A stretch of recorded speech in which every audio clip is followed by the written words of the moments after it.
Hi there, I'm Andrea Koppel, and it's Time for Coffee, the podcast where you get to hear firsthand what the jobs and careers that interest you the most are really like.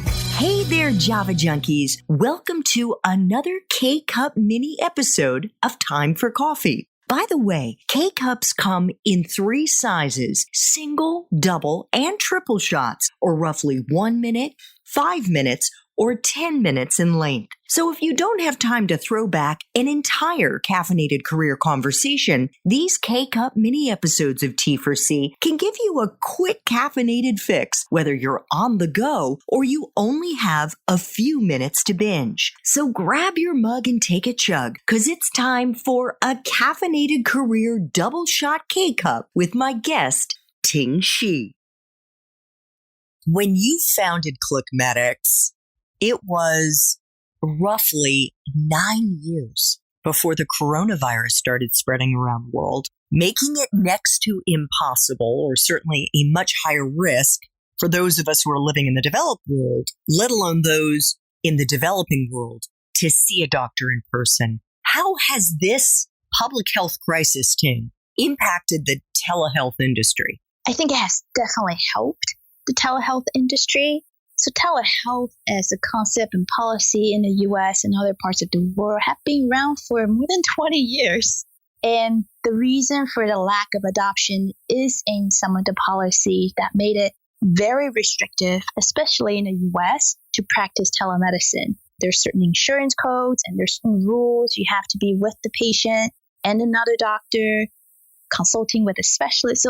So many rules and nuances made it difficult for doctors to go and practice it. But with the pandemic, there are a lot of what we call waivers that basically said you can do a video call with the patient in any way you can, Skype, FaceTime, Zoom, whatever.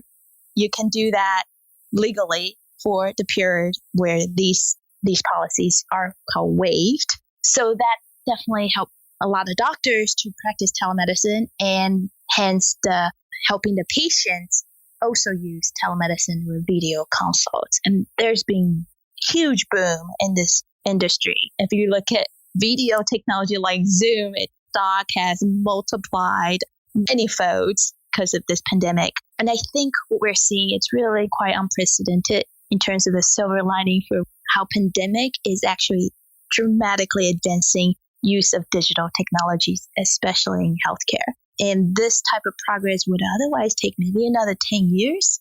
And now we just all have to do it because you can't really safely go see your doctor physically, and you can use video means. And I think what's also fascinating is these technologies have proven to be all available. They were just lacking the policy adoption and then the doctor adoption. And I think one of the last miles or adoption group is the senior patients. And that's one of the areas we're focusing on is how do we help a senior at home use telemedicine tools with suite of diagnostics like a blood pressure cuff so that they can do a video consult or talk to their doctor and get the care they need amidst this pandemic.